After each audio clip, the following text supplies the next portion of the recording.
11.1. Okay, use Pythagoras theorem to decide which of the following triangle are right angled or not. How to check whether it is right angled or not?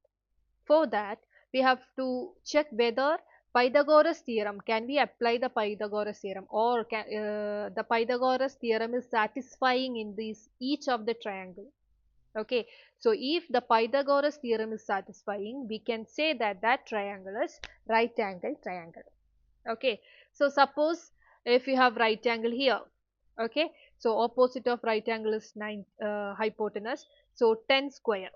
Okay, 10 square must be equal to 6 square plus 8 square, that is base square plus height square, 6 square plus 8 square. So just check the calculator. 6 square plus 8 square is 100. Okay, so 10 square is 100, 6 square is 36 plus 64, that is also you will get 100.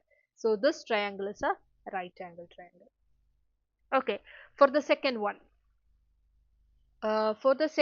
actually we cannot say that whether it is a whether it is right angled or not, because the third side is not given. Okay, if we need to check whether the Pythagoras theorem can we apply it or not, only if all the sides are given. Okay, so this is not a right angle, or we cannot say that because one side is missing. Okay, the third one, if this is a right angle, suppose if this is a right angle, this will become hypotenuse. So hypotenuse square is equal to base is 5 square plus height is 12, so 12 square. So check the calculator. 14 square, 14 square is 196, 5 square is 25 plus 12 square is 144, so you will get 169. So this is not equal, so you can say that this triangle is not a right angle triangle because it is not following Pythagoras theorem. Okay, then next one, its longest side is 6, so this is the if it is a right angle triangle, this 6 will be the hypotenuse. Okay, why? Because the longest side is hypotenuse, so it must be 6 square must be equal to 4.8 square plus 3.6 square if it is a right angle triangle. What is 6 square? 6 square is 36. Then 4.8 square, 4.8 square plus we have 3.6 square, so you will get 36. Okay, both sides you will get 36, so this is a right angle triangle, so you can say that this will be 90 degree.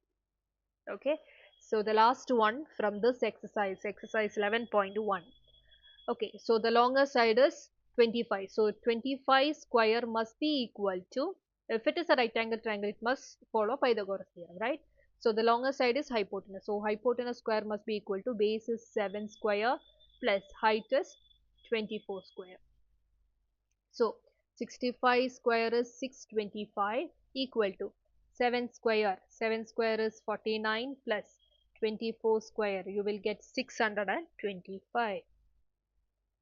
Okay, both sides you will get 625. 24 square is 576, so here you will get 49 plus 576, that is same as 625. So we can say that the last question is also a right angle triangle, so this angle will be 90 degrees.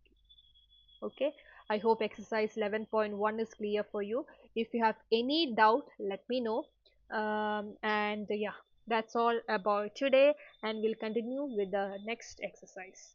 Thank you and have a good day.